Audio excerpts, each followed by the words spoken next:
Hello दोस्तों, मैं Sarla Yadav SY Hindi platform channel पर एक बार फिर से आप सभी का हार्दिक अभिनंदन करती हूं। और हमने MCQ सीरीज चला रखी है और MCQ जो सीरीज़ है वो आज नंबर 3 रहेगी। अभी तक 2 MCQ सीरीज़ में डाल चुकी हूँ, 2 क्लासेस डाल चुकी हूँ। आज क्लास नंबर 3 रहने वाली है और ये MCQ जो मैं डाल रही हूँ यूनिट नंबर 1 के डाल रही हूँ और यूनिट नंबर 1 का नाम है हिंदी और उसका विकास। तो ये unit number 1 HPSC assistant professor के लिए है, साथ ही ये इम्पोर्टेंट रहने वाली है UGC नेट एग्ज़ाम के लिए, क्योंकि दोनों का सिलेबस सेम रहने वाला है। तो TGT PGT एस्टेट वालों के लिए भी आज की वीडियो बहुत ही महत्वपूर्ण रहने वाली है, क्योंकि भाषा का जो चैप्टर है वो उनके एग्ज़ाम में भी यहाँ से प्रश्न पूछा जाता है। तो यहाँ तक 51 नंबर तक, प्रश्न नंबर 51 तक मैंने करवा दिया था, जैसा कि आपको स्क्रीन पर दिखाई दे रहा है। तो दोस्तों, अगर आपको वीडियो अच्छे लगे तो लाइक एंड शेयर ज़रूर करें, और अगर आप इनके विस्तार से वीडियो देखना चाहते हैं तो मैंने प्लेलिस्ट बना रखी है, जिसमें unit number 1, unit number 5, unit number 6 और यूनिट नंबर 7 मैंने शुरू कर रखी थी, और ये 3 यूनिट हमारी बिल्कुल कंप्लीट हो चुकी है चैनल पर। और हिंदी साहित्य भी मैंने कंप्लीट करवा रखा है TGT PGT एस्टेट के लिए भी, तो आप वहाँ से सारी वीडियोस देख सकते हैं। ये मैं असिस्टेंट प्रोफेसर की बात कर रही हूँ। इसके साथ ही हमने पाश्चात्य काव्य शास्त्र और भारतीय काव्य शास्त्र भी बिल्कुल कंप्लीट करवा रखा है और प्लेलिस्ट बना रखी है HPSC असिस्टेंट प्रोफेसर 2024 के नाम से, तो आप वहाँ से ये सारी वीडियोस देख सकते हैं। तो दोस्तों, आज की इस वीडियो लेक्चर की शुरुआत करती हूँ और इसमें है प्रश्न नंबर 52 से हम शुरू करेंगे, और प्रश्न नंबर 52 आपको देखना है और अपना आंसर टिक करना है। प्रश्न नंबर 52 है, इनमें से किस शब्द में उपसर्ग नहीं है? किस शब्द में? अब देखो, उपसर्ग किसी भी शब्द के आगे लगकर उसके मूल अर्थ में परिवर्तन कर देते हैं, वो उपसर्ग कहलाते हैं। अब आपको क्या करना है कि उपसर्ग वाले में भी गलती करते हैं, तो किस प्रकार से गलती हो जाती है? आपको उपसर्ग वाले में से एक पूरा शब्द होता है, उसे बाहर निकाल लेना है, जो बच जाएगा वो आपका उपसर्ग बचेगा। जैसे कि इन्हीं ऑप्शन की मैं बात करूं तो अपमान में मान मूल शब्द है, उसके बाद अपयश की बात करूं तो यश मूल शब्द है, तो यहाँ पर अप उपसर्ग बच जाता है, यहाँ पर भी अप उपसर्ग बच जाता है। अपमति की बात करूं तो मति का मतलब बुद्धि होता है और ये शब्द पूरा है यहाँ पर, तो यहाँ भी अप उपसर्ग बच जाता है। उसके बाद आता है अगला शब्द अपराध। अपराध में अगर मैं राध छोड़ूं तो ये कोई शब्द हमारे पास नहीं है, और यही वो हमारा ऑप्शन है जिसमें उपसर्ग नहीं है। और आपसे प्रश्न पूछा है कि इनमें से किस शब्द में उपसर्ग नहीं है, तो आपका आंसर होगा बी। तो दोस्तों, वीडियो आपको अच्छी लगे तो लाइक एंड शेयर जरूर करें, और इन वीडियोस में जो MCQ सीरीज चला रखी है इसमें UGC नेट जून 2005 से लेकर और लेटेस्ट तक मैं सारे क्वेश्चन यहाँ पर अटेम्प्ट मतलब करने की प्रयास करूँगी। तो दोस्तों, लगातार हमारे साथ बने रहें। प्रश्न नंबर 53 है, इनमें से किसको संविधान की 8वीं अनुसूची में सम्मिलित नहीं किया गया है? ये प्रश्न भी किसी भी तरीके से आपको घुमा फिरा कर दे सकते हैं। अब ये बात भी याद रखें कि संविधान की किस अनुसूची में भारतीय भाषाओं की बात की गई है, तो 8वीं अनुसूची में बात की गई है। 8वीं अनुसूची में फिलहाल हम बात करें तो भारतीय भाषाएं हैं 22 को शामिल किया गया है। अब इनमें से आपसे पूछा है कि कौन सा 8वीं अनुसूची में शामिल नहीं है, तो आपको इनमें से बताना है आंसर क्वेश्चन नंबर 53 का। तो जल्दी से बताइए। तो यहाँ पर डोंगरी, मैथिली, असमिया, तो यहाँ आंसर हो जाएगा ब्रज। ब्रज एक बोली है, ये भाषा नहीं है। अगर आपको इतना भी पता है तो आप इजीली इस ऑप्शन पर टिक कर देंगे और आंसर हो जाएगा ऑप्शन सी। नेक्स्ट प्रश्न है प्रश्न नंबर 54, भारोपीय परिवार की भाषा नहीं है। तो ये भारोपीय परिवार, जितने भी पारिवारिक भाषाएं थी, ये मैंने वीडियो नंबर 1 में ही डाली थी जब मैं यूनिट नंबर 1 पढ़ा रही थी। भारोपीय परिवार की भाषा नहीं है। इनमें से आपको बताना है, प्रश्न नंबर 54 का सही आंसर बताना है कैल्टिक, जर्मनिक, इतालिक, सियोयन। तो आंसर हो जाएगा ऑप्शन डी, इसका राइट आंसर हो जाएगा प्रश्न नंबर 54 का। तो ये भारोपीय परिवार की भाषा नहीं है। साथ ही आपको यहाँ पर ये प्रश्न भी सीखना है कि कौन सी भारोपीय परिवार की भाषा नहीं है, तो ये 3 भारोपीय परिवार की भाषा नहीं है, ऐसे भी याद रखना है। प्रश्न किसी भी प्रकार से आपसे घुमा फिरा कर पूछा जा सकता है। अगला प्रश्न है, आधुनिक आर्य भाषाओं के वर्गीकरण के अनुसार पूर्वी समुदाय की भाषा नहीं है। आधुनिक आर्य भाषाओं को, आधुनिक जो भाषाएं थी उनको 3 क्षेत्रों में वर्गीकृत किया गया था। प्राचीन भारतीय आर्य भाषाएं, मध्यकालीन आर्य भाषाएं और आधुनिक आर्य भाषाएं। तो यहाँ पर आपसे पूछा है कि आधुनिक आर्य भाषाओं के वर्गीकरण के अनुसार पूर्वी समुदाय, ये भी मैंने बताया था, प्राच्य, अप्राच्य, पूर्वी समुदाय, ये सारे समुदाय बताए थे। तो पूर्वी समुदाय की भाषा नहीं है। प्रश्न नंबर 55 का आपको आंसर करना है और 55 नंबर का आंसर है जिसमें पूर्वी समुदाय की भाषा नहीं है, वो है मराठी। तो ये आपको ऑप्शन पढ़ लेने हैं, ओडिया, बिहारी, बांग्ला। तो आंसर हो जाएगा मराठी। प्रश्न नंबर 55 का बी आंसर बिल्कुल सही हो जाएगा। बढ़ते हैं अगले प्रश्न की तरफ। हिंदुस्तानी शब्द यूरोप के लोगों की देन है। प्रश्न नंबर 56। हिंदुस्तानी जो शब्द है ये यूरोप के लोगों की देन है, ये कथन किसका है? तो इसमें से आपको कोई दिमाग नहीं लगाना है, सीधे तौर पर ये किसी का कहा हुआ कथन है। एज इट इज़ आपको ऐसे कैसे आंसर टिक करना है और अपने दिमाग में भी याद रखना है। प्रश्न नंबर 56 का सही आंसर बताना है। तो ये किसका कथन है? हिंदुस्तानी शब्द यूरोप की देन है, ये कथन था ग्रियर्सन का। तो ऑप्शन सी इसका राइट आंसर हो जाएगा। ठीक है, अगला शब्द है, अगला क्वेश्चन है, बहुत ही मोस्ट इंपॉर्टेंट प्रश्न है। दोहा या दूहा किस भाषा का लोकप्रिय छंद रहा है? ये आपको पता है कि अपभ्रंश यानी कि आदिकाल के अंदर दोहा का काफ़ी ज़्यादा प्रयोग किया जाता था। जो हमने हिंदी साहित्य को 4 भागों में बांटते हैं, आदिकाल, भक्तिकाल, रीतिकाल और आधुनिक काल। तो आदिकाल के अंदर दोहा या फिर इसे कहीं दूहा, दोनों एक ही बात है, किस भाषा का लोकप्रिय छंद है? प्रश्न नंबर 57 का सही आंसर हो जाएगा, ये अपभ्रंश भाषा का था। शंभू ने भी इसको काफ़ी प्रयोग किया था। ये याद रखना है। ये PGT, TGT, estate, UGC net, आप कोई भी परीक्षा उठा का जो प्रीवियस ईयर क्वेश्चन पेपर उठाकर देख लें, ये प्रश्न जरूर मिलेगा। नेक्स्ट है, पश्चिमी हिंदी की 2 बोलियों का सही युगम बताना है। पश्चिमी हिंदी के अंतर्गत 5 बोलियां आती है, उनका सही युगम बताना है कि कौन सी बोली कहाँ पर बोली जाती है। प्रश्न नंबर 58 का सही आंसर आपको टिक करना है। सही युगम बताना है। कन्नौजी, अवधी, छत्तीसगढ़ी, बांगरू, और ये पहाड़ी है तो बांगरू तो हरियाणा में बोली जाती है, ब्रज बघेली में नहीं बोली जाती, अवधी बघेली छत्तीसगढ़ी ये पूर्वी हिंदी के अंतर्गत आती हैं। यहाँ पर पश्चिमी हिंदी की बात हो रही है, तो इसका जो सही आंसर हो जाएगा ऑप्शन डी, खड़ी बोली जो है बुंदेल में बोली जाती है। तो ये 58 का सही आंसर हो जाएगा ऑप्शन डी। नेक्स्ट प्रश्न है, अर्धमागधी अपभ्रंश से विकसित बोली है। अर्धमागधी से बताना है। प्रश्न नंबर 59 का सही आंसर बताना है।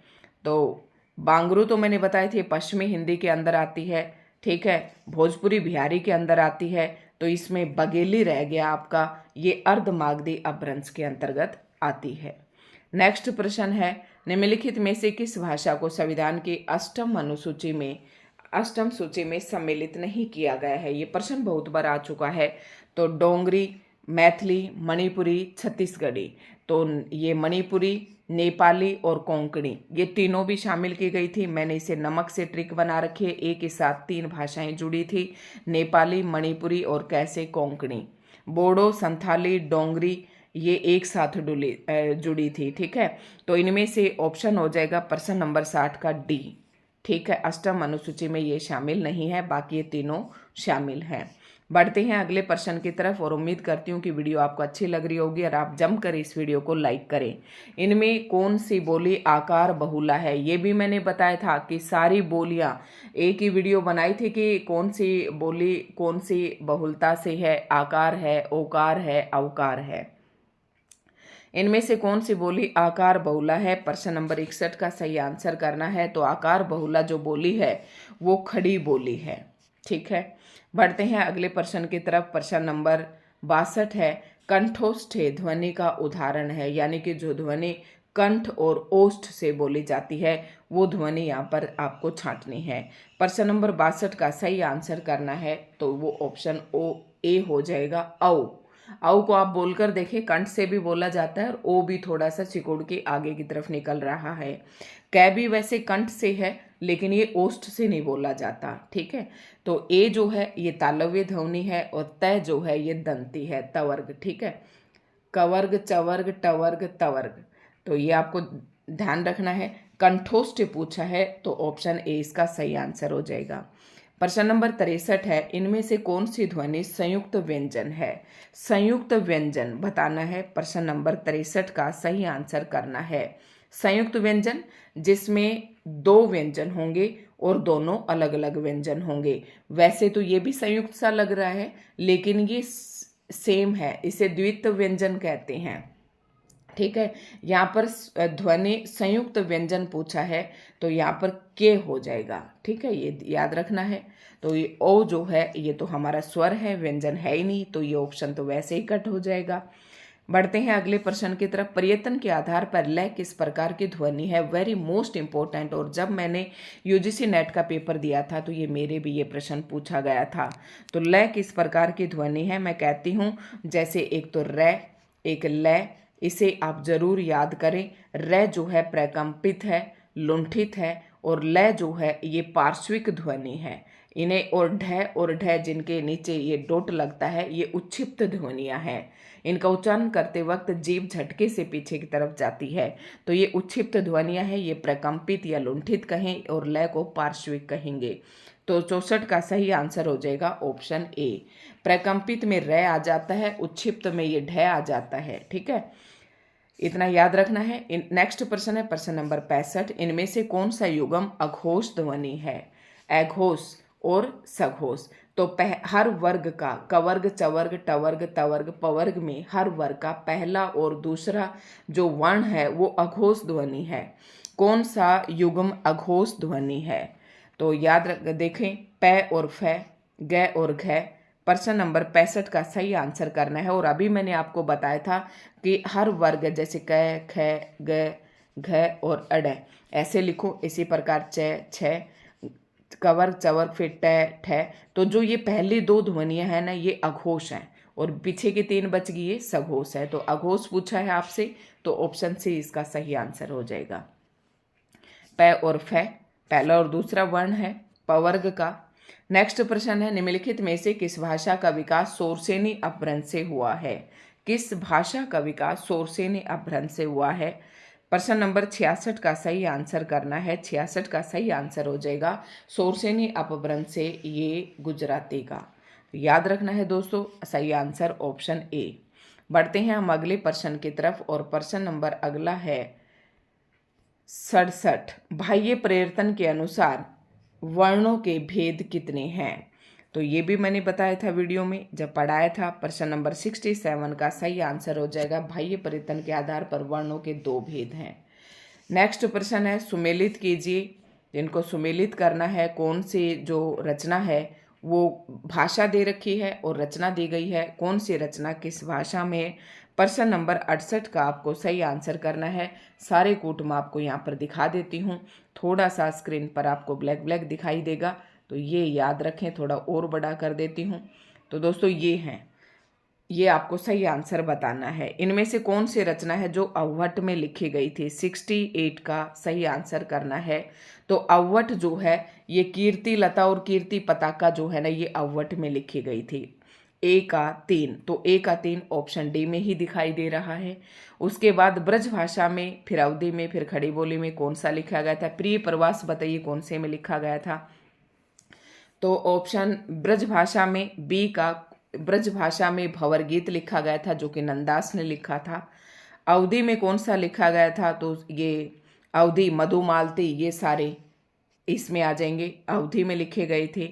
और डी का सही आंसर हो जाएगा खड़ी बोली में प्रिय प्रवास लिखा गया था हरियोद का। ठीक है, इस प्रकार से ऑप्शन डी इसका सही आंसर हो जाएगा। तो ये रचनाएं आपको याद रखनी है किस प्रकार से। प्रश्न नंबर 69 का सही आंसर है और इसका आपको कूट भी यहाँ पर दिखाई दे रहे हैं, ऑप्शन बी। बोलियों का उनका क्षेत्र दिया गया है, एक तरफ बोली दी गई है और एक तरफ उनके क्षेत्र दिए गए हैं। तो कौन सी बोली किस क्षेत्र में बोली गई है ये आपको बताना है। प्रश्न नंबर 69 का सही आंसर करना है। तो बताइए खड़ी बोली कहाँ पर बोली जाती है? बिजनौर, सहारनपुर, उधर कौन सी बोली जाती है? खड़ी बोली। ब्रज भाषा कहाँ बोली जाती है? तो ये आगरा के आसपास बोली जाती है। ब्रज भाषा आगरा के आसपास बोली जाती है। बांगरू हरियाणा में बोली जाती है। तो ये हरियाणा का एक ही डिस्ट्रिक्ट यहाँ पर दे रखा है, करनाल दे रखा है। और अवधी कहाँ पर बोली जाती है? तो ये सुल्तानपुर के आसपास अवधी बोली जाती है। ठीक है, तो ऑप्शन इसका बी सही आंसर हो जाएगा। बढ़ते हैं हम अगले प्रश्न की तरफ। संस्कृत का कोई भी शब्द मन चाहे ढंग से तोड़ मरोड़ कर तद्भव नहीं बनाया जा सकता। उपयुक्त विचार किस विद्वान का है? ये आपको बताना है कि ये विचार जो है किस विद्वान का है। प्रश्न नंबर 70 सही बताइए आप। प्रश्न नंबर 70 का सही आंसर हो जाएगा, ये रामविलास शर्मा ने ये बात कही थी कि जरूरी नहीं कि संस्कृत का जो कोई भी शब्द है आप उसे तोड़ मरोड़ कर तद्भव नहीं बनाया जा सकता। एक होता है तत्सम, सॉरी याद आएगा, तत्सम। तो ये संस्कृत के शब्द होते हैं और एज इट इज हिंदी में जो कि तो प्रयोग किए जाते हैं। तद्भव शब्द वो शब्द होते हैं जो संस्कृत के शब्द तो हैं लेकिन अपना रूप बदल कर हिंदी में आते हैं, उन्हें तद्भव कहते हैं। तो रामचंद्र शुक्ल जी शर्मा जी कहते हैं, रामविलास शर्मा जी, कि जरूरी नहीं कि जिस शब्द को तोड़ मरोड़ कर हम तद्भव बना दें। ये विचार था रामविलास शर्मा का। 2018 में प्रश्न पूछा गया है, इनमें से कौन सी बोली बिहारी हिंदी वर्ग में नहीं आती? बिहारी में तो जल्दी से बतानी है, मैं कई बार बता चुकी हूँ। भोजपुरी, मैथिली, मगही ये सारी बिहारी हिंदी के अंतर्गत आती हैं। तो प्रश्न नंबर 71 का सही आंसर हो जाएगा ऑप्शन सी, ये पहाड़ी हिंदी के अंतर्गत आती है, छत्तीसगढ़ी, नेपाली। ठीक है, बढ़ते हैं अगले प्रश्न की तरफ। और अगला प्रश्न है कि वही बोलियों को उनके क्षेत्र के साथ सुमेलित करना है। तो आपको सही आंसर की तलाश करनी है, सही कूट को पहचानना है। ऑप्शन आपके पास यहाँ पर दिए गए हैं। पश्चिमी पहाड़ी, बताइए यहाँ पर ढूंढिए पहाड़ी क्षेत्र कौन से हैं? तो दो क्षेत्र दिखाई दे रहे हैं, गढ़वाल और शिमला। इनमें से आप देखें कि कौन सा हो जाएगा। तो प्रश्न था ये प्रश्न नंबर 72 है ये। प्रश्न नंबर 72 का सही आंसर टिक करना है। तो ये है पश्चिमी पहाड़ी जो है ये शिमला में बोली जाती है। मध्य वर्गीय पहाड़ी कहाँ पर बोली जाती है? तो ये गढ़वाल में बोली जाती है। और भोजपुरी जो है ये गाजीपुर, ये आपको पता है, यहाँ पर बोली जाती है बिहार में। मगही कहाँ पर बोली जाती है? तो मगही पटना में बोली जाती है। इस प्रकार से ऑप्शन सी इसका सही आंसर हो जाएगा। ठीक है, 72 का ऑप्शन सी। बढ़ते हैं हम अगले प्रश्न की तरफ और प्रश्न नंबर 73 की शुरुआत करते हैं। प्रश्न नंबर 73, हिंदी पर सामाजिक संस्कृति के वहन का दायित्व संविधान के किस अनुच्छेद में निर्धारित है? ये कई बार हम कर चुके हैं। संस्कृति, हिंदी पर सामाजिक संस्कृति के वहन का दायित्व संविधान के किस अनुच्छेद में है? ये उस अनुच्छेद, अलग अलग अनुच्छेद पूछा है, 343 से लेकर 351 में अलग अलग बात कही गई है। तो यहाँ सामाजिक संस्कृति के वहन का दायित्व बताना कौन से अनुच्छेद में है। प्रश्न नंबर 73 का सही आंसर हो जाएगा ये अनुच्छेद 351 में। इंपॉर्टेंट प्रश्न है। अगला प्रश्न है, निम्नलिखित में से कौन सी बोली राजस्थानी नहीं है? तो राजस्थानी बतानी है आपको। प्रश्न नंबर 74 का सही आंसर बताना है। मेवाती, मारवाड़ी, मेवाड़ी ये सारी राजस्थानी हिंदी के अंतर्गत आती हैं। तो ये मंडियाली जो है ये राजस्थानी के अंतर्गत नहीं आती है। ऑप्शन बी सही हो जाएगा। अगला प्रश्न है, निम्नलिखित में से कौन सी भाषा संविधान की 8वीं अनुसूची में है? फिर से वही प्रश्न आ गया है। नहीं है पूछा है, नहीं नहीं है। निम्नलिखित में से कौन सी भाषा संविधान की 8वीं अनुसूची में है पूछा है। प्रश्न नंबर 75 का सही आंसर करना है। तो कौन सी भाषा है इनमें से? नेपाली। ठीक है, और आंसर ए इसका, ऑप्शन ए सही आंसर हो जाएगा। तौलिया मूलतः किस भाषा का शब्द है? तो ये आपको बताना है। तो मुझे याद रहता है ये हमेशा, ये पुर्तगाली का है। मैंने कैसे याद रखा है? तौलिया में भी तय है और पुर्तगाली में भी तय है। तो तौलिया किस भाषा का शब्द है? ये पुर्तगाली भाषा का शब्द है। बढ़ते हम अगले प्रश्न की तरफ। निम्नलिखित भाषाओं को विकास के उनके क्रम में व्यवस्थित कीजिए। विकास के हिसाब से क्रम से व्यवस्थित करना है कि कौन सी जो भाषा है वो पहले विकसित हुई थी, फिर कौन सी। प्रश्न नंबर 77 का सही आंसर आपको बताना है। तो विकास का क्रम हो जाएगा, इनमें से देखें तो सबसे पहले तो प्राकृत ही आएगी। ठीक है, प्रश्न नंबर 77 का। तो प्राकृत पहले ऑप्शन क्योंकि पहले संस्कृत, फिर पाली, फिर प्राकृत, फिर अपभ्रंश। ठीक है, तो ये कौन सी है, फिर हिंदी आई है। तो प्राकृत सबसे पहले दिखा, ऑप्शन में देखें दो ही, बी ऑप्शन में सबसे पहले दो दिया हुआ है, तो इस हिसाब से सही हो जाएगा। उसके बाद फिर सोरसेनी, उसके बाद फिर पूर्वी हिंदी, और नंबर 3 पर आ जाएगी लास्ट में वर्तमान हिंदी। तो हिंदी मैंने बताया, जैसे कि मैंने बताया, अगर वो सीक्वेंस भी आपको याद है कि संस्कृत, पाली, प्राकृत, फिर अपभ्रंश और फिर वर्तमान हिंदी, तो अगर ये दो भी आपको पता है उस हिसाब से, तो भी आप आंसर टिक कर देंगे कि ये सबसे पहले आएगा और ये सबसे बाद में आएगा। तो 2 सबसे पहले और 3 लास्ट में, 3 तो यहाँ भी लास्ट में लेकिन 2 पहले नहीं है, तो इस हिसाब से ऑप्शन बी आपका सही आंसर हो जाता है। तारीख निम्नलिखित में से किस भाषा का मूल शब्द है, तो ये भी मैंने पोस्ट पर ये प्रश्न डाला था। प्रश्न नंबर 78 का सही आंसर आपको बताना है। तो तारीख जो है ये अरबी का शब्द है। निम्नलिखित में से प्रश्न नंबर 79 जो है, कौन सा शब्द यौगिक है, रूढ़ नहीं। यौगिक शब्द बताना है आपको जो 2 शब्दों से मिलकर बनता है, और लेकिन शब्द उसका रूढ़ी होता है अर्थ। तो बताना है कि रूढ़ नहीं है। जलद, कान, नाक, पर। प्रश्न नंबर 79 का सही आंसर करना है, यौगिक बताना है। तो यौगिक इनमें से ये है जल प्लस द।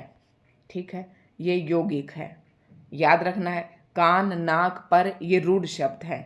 इनके टुकड़े अगर हम करते हैं तो इनका कोई अर्थ नहीं निकलता है, तो वो जो शब्द होते हैं वो रूढ़ होते हैं, और ये यौगिक है। ठीक है, याद रखना है। अगला प्रश्न है, निम्नलिखित में से तालव्य वर्ण बताइए। तो ये तो मैं बहुत ही बार बता चुकी हूँ। तालव्य वर्ण आपको छांटने हैं कवर्ग कंठ से, कवर्ग चवर, चवर्ग पूरा तालु से होता है। तो च, छ और ज, ये 2 ध्वनियाँ हैं, ये चवर्ग में आती हैं, तो ये तालव्य से हैं।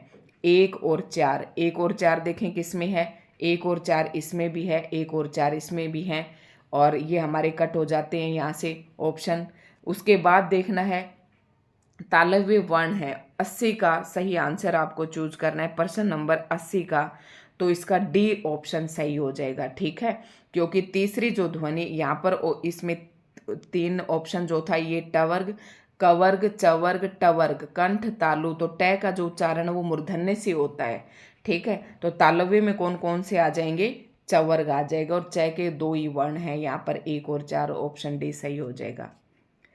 अगला प्रश्न है, निम्नलिखित में से कौन सी भाषा आर्य भाषाओं के अंतर्गत नहीं आती है। अरबी, लैटिन, फारसी, यूनानी। ऑप्शन सही बताना है आपको प्रश्न नंबर 81 का।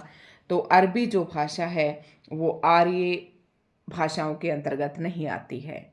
अगला प्रश्न है प्रश्न नंबर 82, निम्नलिखित में से कौन सी भाषा आर्य भाषाओं में शामिल नहीं है। जल्दी से आपको आंसर करना है इसका। प्रश्न नंबर 82 का सही ऑप्शन हो जाएगा तुर्की। ये भी आर्य भाषाओं में सम्मिलित नहीं है।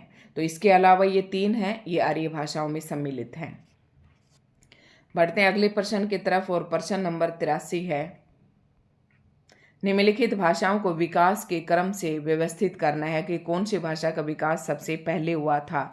तो विकास के हिसाब से बताना है, वही थोड़ा सा दिमाग लगाएं आप, जो मैंने सीक्वेंस में हर बार बोलती हूँ। प्रश्न नंबर 83 का सही बताना है, संस्कृत, पाली, प्राकृत, अपभ्रंश। अब संस्कृत में भी 2 संस्कृत आ जाते हैं, एक प्राचीन वैदिक संस्कृत, एक लौकिक संस्कृत। तो ये प्राचीन संस्कृत है, ये लौकिक संस्कृत है। ठीक है, उसके बाद सोरसेनी, फिर पश्चिमी हिंदी। तो बताइए इनको सबसे पहले क्रम से लगाइए। तो ए बताया मैंने सबसे पहले प्राचीन संस्कृत, फिर लौकिक संस्कृत। प्राचीन ये आगे 1 और 3, 1 और 3 मुझे इसी ऑप्शन में दिखाई दे रहे हैं। उसके बाद फिर सोरसेनी, उसके बाद पश्चिमी हिंदी। ठीक है, तो लास्ट में हिंदी आएगी। ये मैंने मोटे ट्रिक बताई थी आपको। तो ऑप्शन ए इसका जो है सही आंसर हो जाएगा प्रश्न नंबर 83 का। बढ़ते हम अगले प्रश्न की तरफ। निम्नलिखित बोली वर्गों को उनसे संबंध बोलियों के साथ सुमेलित कीजिए। प्रश्न नंबर 84 का सही आंसर बताना है, और सही आंसर ये तो मेरे ख्याल से आप सभी को पता होगा, कई बार हम कर चुके हैं। राजस्थानी हिंदी बतानी है, राजस्थानी हिंदी। प्रश्न नंबर है ये 84। प्रश्न नंबर 84 का थोड़ा और छोटा ये कोट आपको दिखा देंगे। प्रश्न नंबर 84 का ऑप्शन सही आपको टिक करना है। तो जो है राजस्थानी मालवी क्षेत्र है। पश्चिमी हिंदी ये तो आपको पता ही होगा। पश्चिमी हिंदी का आ जाएगा ये कन्नौजी, पश्चिमी हिंदी के अंतर्गत आती है। पूर्वी हिंदी के अंदर अवधी बघेली छत्तीसगढ़ी, तो सी का ये दूसरा आ जाएगा। अवधी बघेली छत्तीसगढ़ी पूर्वी हिंदी के अंतर्गत आती हैं। ब्रज है, बांगरू है, कन्नौजी है, ये अवधी है, ये सारी पश्चिमी हिंदी के अंदर आ जाएंगी। बिहारी हिंदी के अंतर्गत आ जाएंगी भोजपुरी, मैथिली, मगही। तो ये ऑप्शन ए इसका सही हो जाएगा। इस प्रकार से ऑप्शन ए आपका सही आंसर होगा। ठीक है, तो दोस्तों थोड़ा सा आप इन्हें याद करें और उसके बाद इस प्रकार के प्रश्न करेंगे तो कभी नहीं भूलेंगे। अगला प्रश्न आया, काफ़ी इंपॉर्टेंट प्रश्न है, प्रश्न नंबर 85। तो सही आंसर आपको करना है। इसके भी कूट दे रखे हैं, अभी आपको छोटा करके दिखाना पड़ेगा। प्रश्न नंबर 85 का सही आंसर करना है। और थोड़ा सा इसे और बड़ा करूं तो फिर दिखेगा नहीं। इसमें क्या प्रश्न पूछा है, राजभाषा आयोग 1955 के अनुसार निम्नलिखित सुझाव दिए गए हैं। आपको बताना है कि 1955 में जो राजभाषा आयोग आया था उसने कौन कौन से सुझाव दिए थे। 4 ऑप्शन दे रखे हैं, जो सुझाव सही है उन्हीं का कूट आपको चयन करना है। तो यहाँ पर दे रखे हैं, देखो, हिंदी सर्वाधिक बोली जाने वाली, प्रश्न नंबर कौन सा है, ये 85 है। तो प्रश्न नंबर 85 का देखना, हिंदी सर्वाधिक बोली और समझी जाने वाली भाषा है, यही सारे भारत का एक माध्यम हो। तो ये भी आयोग में कहा गया था। 14 वर्ष की उम्र तक भारत के प्रत्येक विद्यार्थी को हिंदी का ज्ञान करा देना चाहिए, ये बात भी इस आयोग में कही गई थी। तो कूट 1 और 2, 1 और 2, तो 1 और 2 इसमें भी है, 1 और 2 इसमें भी है। ठीक है, अभी हमारे पास ऑप्शन के लिए और पढ़ना पड़ेगा। और भारत सरकार के प्रकाशन अधिक से अधिक अंग्रेजी में किए जाएं, ये नहीं था इसमें। उच्च न्यायालयों में क्षेत्रीय भाषाओं का व्यवहार होना चाहिए। ठीक है, प्रश्न ये ऑप्शन 4 भी उसमें शामिल था। तो इस हिसाब से आपका 85 का सही हो जाएगा ऑप्शन बी, 1, 2 और 4। ठीक है, ये सारी बातें जो है 1955 में जो आयोग आया था उसमें सारी बातें कही गई थी। अगला प्रश्न है, अब ये बड़े बड़े प्रश्न है। प्रश्न नंबर 86, इन निम्नलिखित में से कौन सा शब्द फारसी का है। प्रश्न नंबर 86 का सही आंसर बताना है, तो फारसी का है वो है दाग। ठीक है, नेक्स्ट प्रश्न की तरफ बढ़ते हैं। संविधान के अनुच्छेद 343 में संघ की राजभाषा के बारे में निम्नलिखित में से कौन से प्रावधान किए गए हैं। प्रश्न नंबर 87 का आपको सही आंसर करना है। और इसके शायद कूट भी नीचे दे रखे हैं, कूट नीचे दिए गए हैं। तो सही बताना है कि कौन कौन से प्रावधान किए गए थे। संघ की राजभाषा हिंदी और लिपि देवनागरी होगी, हाँ ये बात कही गई संविधान के अनुच्छेद 343 में, ऑप्शन बिल्कुल सही है। शासकीय प्रयोजनों के लिए भारतीय अंकों का अंतर्राष्ट्रीय रूप मान्य होगा, ये बात भी बिल्कुल सही है। राजभाषा के बारे में राष्ट्रपति एक आयोग का गठन करेंगे, ये इस बात में नहीं, अनुच्छेद 343 में नहीं कही गई है। उच्च न्यायालय तथा उच्चतम न्यायालय की संपूर्ण कार्यवाही अंग्रेजी भाषा में होगी, ये बात भी इस अनुच्छेद में नहीं कही गई है। तो दोनों ऑप्शन सही हो जाएंगे, 1 और 2। 87 के हिसाब से आपका सही कूट होगा केवल 1 और 2, ऑप्शन बी राइट आंसर हो जाएगा। अगला प्रश्न है, निम्नलिखित में से कौन सा शब्द रूढ़ है और यौगिक नहीं है। अब यौगिक देखो, गुड़साल 2 से मिलकर बना हुआ है, पंकज है, तो ये यौगिक है। झटपट है, ये भी मुझे यौगिक दिखाई दे रहा है। तो 88 का सही आंसर हो जाएगा पीला, राइट आंसर होगा ऑप्शन ए। ये रूढ़ है, अगर हम पी और ला को अलग अलग करते हैं तो इनका कोई अर्थ नहीं निकलता है, इसलिए ये शब्द रूढ़ है। और यौगिक का ये जो शब्द है ये योग से बना है, योग का मतलब होता है जोड़, यानी कि जो 2 शब्दों से, जैसे झट और पट, पंख मीन्स कीचड़, और जय जन्म लेने वाला, कीचड़ में जन्म लेने वाला, गुड़ और साल, तो ये तीनों यौगिक शब्द हैं। ठीक है, बढ़ते हम अगले प्रश्न की तरफ। निम्नलिखित बोली वर्गों को उनके संबंध बोलियों के साथ सुमेलित कीजिए। ये भाई बहुत कर चुके हैं ऐसे प्रश्न, लेकिन फिर भी देख लेते हैं। 89 प्रश्न नंबर 89 का सही आपको कूट यहाँ पर चुनना है। वर्ग दे रखे हैं और बोली दे रखी हैं। ठीक है, प्रश्न नंबर 89 का सही ऑप्शन चुनना है। पश्चिमी हिंदी किसके के अंतर्गत, इनमें से कौन सी बोली आती है। पश्चिमी हिंदी का वर्ग, ये वर्ग दिए गए हैं। ठीक है, प्रश्न को एक बार फिर से पढ़ लें। वर्ग और बोली कि कौन से वर्ग में कौन सी बोली आती है, पश्चिमी हिंदी के अंतर्गत छांटना है यहाँ से आपको। तो ऑप्शन ए का सही आंसर हो जाएगा ऑप्शन ए, पश्चिमी हिंदी बुंदेली। ठीक है, इसका आ जाएगा बुंदेली। और पूर्वी हिंदी के अंदर अवधी बघेली छत्तीसगढ़ी, तो ये हो जाएगा। बिहारी हिंदी के अंदर मैथिली मगही भोजपुरी, तो ये 4 हो जाएगा। राजस्थानी के अंदर जयपुरी मेवाती मारवाड़ी। ठीक है, इस प्रकार से आपको ये आंसर करना है। तो ए का दूसरा, बी का तीसरा, ए का दूसरा, बी का तीसरा, सी का चौथा, ये रहा ऑप्शन बी। ठीक है, बढ़ते हम अगले प्रश्न की तरफ। निम्नलिखित में से कौन सी भाषा आर्य भाषाओं में शामिल नहीं है? ये बताना है कौन सी भाषा आर्य भाषाओं में शामिल नहीं है। प्रश्न नंबर 90 का सही आंसर करना है। तो आर्य भाषाओं में शामिल नहीं है अरबी। ठीक है, ये ऑप्शन डी इसका सही आंसर हो जाएगा।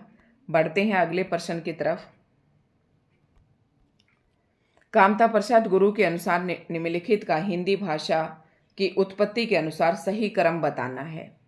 ये कई बार हम कर चुके हैं। प्रश्न नंबर 91 का सही आपको करना है। 4 ऑप्शन दे रखे हैं, चारों को क्रम से लगाना है कि किस प्रकार से कामता प्रसाद गुरु के अनुसार हिंदी भाषा की उत्पत्ति का सही क्रम बताना है। तो इनमें से बताना है। प्रश्न नंबर 91 का सही आंसर हो जाएगा सबसे पहले सोरसेनी ही है, फिर नागर अपभ्रंश, फिर पश्चिमी हिंदी और फिर वर्तमान हिंदी। मैंने बताया था ना, वर्तमान हिंदी को लास्ट में ले लेना। तो 4 ऑप्शन सबसे लास्ट में होगा। 4 ऑप्शन ना यहाँ है ना यहाँ है, इसी में है। तो ए ऑप्शन आपका बिल्कुल सही आंसर हो जाएगा, ऑप्शन ए। ये बिल्कुल सही क्रम से दे रखी हैं। ठीक है, यही कामता प्रसाद गुरु के अनुसार है। प्रश्न नंबर 92 है, सूची 1 और सूची 2 का मिलान करना है। ये आयोग दे रखे, इंपॉर्टेंट है। राजभाषा आयोग मैंने आपको पहले बताया था। प्रश्न नंबर आपको 92 है, इसका सही आंसर करना है और ये सभी को याद ही होगा। राजभाषा आयोग कब आया था? अभी हमने पहले भी किया था, 1955 में आया। राष्ट्रपति का आदेश कब दिया गया? तो ये राष्ट्रपति का आदेश जो था ये 1960 में, सारे मैंने पढ़ा रखे हैं। 1960 में राष्ट्रपति ने आदेश दिया था। राजभाषा अधिनियम भी पढ़ा रखा है, ये भी अलग अलग वीडियो में मैंने बता रखा है। तो ये राजभाषा अधिनियम 1963 में आया था। राजभाषा नियम ये अधिनियम है, ये नियम है 1976 में। तो इसका सही आंसर ऑप्शन ए हो जाएगा। प्रश्न नंबर 92 का ऑप्शन ए। ठीक है, ये जो है ऑप्शन ए इसका सही आंसर हो जाएगा। फिर से आप इसे याद कर लें, सारे बिल्कुल सही हैं। राजभाषा आयोग 1955 याद कर लें, राष्ट्रपति का आदेश 1960 में, राजभाषा अधिनियम 1963 में और राजभाषा नियम जो था 1976 में। बढ़ते हम अगले प्रश्न की तरफ। और प्रश्न नंबर 93, निम्नलिखित में से कौन सा तद्भव शब्द नहीं है? तत्सम, तद्भव, देशज, विदेशज, 4 शब्द होते हैं। तो तद्भव शब्द नहीं है। राय, दाहिना, खेत, कवि। प्रश्न नंबर 93 का सही आंसर करना है, प्रश्न नंबर 93 का। तो इनमें से तद्भव शब्द नहीं है। तद्भव कवि जो शब्द है ये तद्भव नहीं है। ठीक है, अगला प्रश्न है प्रश्न नंबर 94 और इसका सही आंसर भी आपको करना है। वही बताना है कि उच्चारण स्थान दे रखे हैं और वर्ण दे रखे हैं। प्रश्न नंबर 94 का सही आंसर करना है। फिर से मैं आपको छोटी करके दिखाती हूँ। तो इसका ये इधर हो गया भाई, कूट इधर रह गया, तो इसे आप कैसे करेंगे? प्रश्न नंबर 94 का थोड़ा सा आप ऐसे करके देख लें। देखो मिला लेते हैं यहाँ पर। तो चवर्ग मैंने कंठ, जो कवर्ग है वो मैंने कंठ से उच्चारण बताया। सबसे पहले कंठ वाला आता है, कवर्ग कंठ से, फिर चवर्ग कंठ के बाद फिर ये तालु से होता है चवर्ग। पवर्ग ओष्ठ से होता है, तो मिला लो इन्हें, ओष्ठ पवर्ग, चवर्ग ये तालव्य। ठीक है, कवर्ग, चवर्ग, टवर्ग, तवर्ग, कंठ, तालु, मूर्धन्य। तो यहाँ पर दंती हो जाएगा तय और कवर्ग में आ रहा है गय, इसलिए ये कंठ से इसका उच्चारण हो जाएगा। ठीक है, तो ऑप्शन आप देख लेना भाई, उधर आगे अगले पेज पर हैं ये। अगला प्रश्न है, निम्नलिखित में से कौन सा तत्सम शब्द नहीं है? तत्सम शब्द छांटना है, कौन सा नहीं है पूछा है आपसे। प्रश्न नंबर 95 बताना है आपको निम्नलिखित में से कौन सा तत्सम शब्द नहीं है। तत्सम शब्द मैंने अभी बताया था कि संस्कृत के शब्द और हिंदी में जो के तो प्रयोग किए गए हैं, अग्नि, आज्ञा, भ्राता और किसान। प्रश्न नंबर 95 का सही आंसर हो जाएगा किसान। ठीक है, नेक्स्ट प्रश्न है प्रश्न नंबर 96, निम्नलिखित में से कौन सी भाषा शामी भाषाओं में शामिल नहीं है। शामी भाषाओं में शामिल नहीं है, प्रश्न नंबर 96 का सही आंसर करना है। तो जो फारसी है ये शामी भाषाओं में शामिल नहीं है। अगला प्रश्न है और लास्ट प्रश्न है आज की इस वीडियो का, आपको सुमेलित करना है, सूची दे रखी है। अभी थोड़ी देर पहले भी मैंने ये प्रश्न करवाया था। सही आंसर आपको करना है प्रश्न नंबर 97 का, जो सही कूट भी यहीं पर है, जल्दी से देख लेते हैं। तो थोड़ा सा आपको याद हो राष्ट्रपति का जो आदेश था वो कब आया था। प्रश्न नंबर लास्ट है 97 का, आपको फाइंड आउट करना है कौन सा जो कूट है वो सही है। राष्ट्रपति का आदेश जो था ये 1955 में आया था। ए का दूसरा, तो ए का दूसरा मुझे ऑप्शन डी में दिखाई दे रहा है। संसद की राजभाषा समिति के सुझाव, ऑप्शन बी का सही आंसर हो जाएगा 1959 1959। राजभाषा अधिनियम अभी पढ़ा था हमने 1963 में आया था, और जो संकल्प था ये 1968 में आया था। ठीक है, इस प्रकार से फिर इसे बढ़ा करके आप देख सकते हैं कि राष्ट्रपति का जो आदेश था ये 1955 में आया था, जो संकल्प था ये 1968 में आया था, राजभाषा अधिनियम 1963 में था, और संसद की राजभाषा समिति ये 1959 में था। तो दोस्तों आज की इस वीडियो का ये हमारा अंतिम प्रश्न था, और वीडियो आपको कैसे लगी कमेंट करके ज़रूर बताएं। तो धन्यवाद दोस्तों। इसी तरीके से आप चाहते हैं कि MCQ सीरीज़ आपको पर डे मिलती रहे, और यूनिट नंबर की यहाँ पर लगभग आज ये 97 यानी कि 97 प्लस क्वेश्चन मैं यहाँ पर करवा चुकी यूनिट नंबर 1 के, और एक वीडियो और डालूंगी जो परीक्षा पर आधारित होंगे और इम्पोर्टेंट प्रश्न होंगे। उसके बाद यूनिट नंबर 1 के सभी MCQs हमारे समाप्त हो जाएंगे, यूनिट नंबर 2 हम स्टार्ट करेंगे। और मैंने कहा भी था कि आप कमेंट करके ज़रूर बताएं कि कौन से यूनिट अब आप हमें स्टार्ट करनी चाहिए, ज़रूर बताएं। तो धन्यवाद दोस्तों। आज की वीडियो आपको कैसी लगी ज़रूर बताएं। वीडियो अच्छी लगे तो लाइक एंड शेयर ज़रूर करें। चैनल पर नए हैं तो चैनल को सब्सक्राइब ज़रूर करें। धन्यवाद।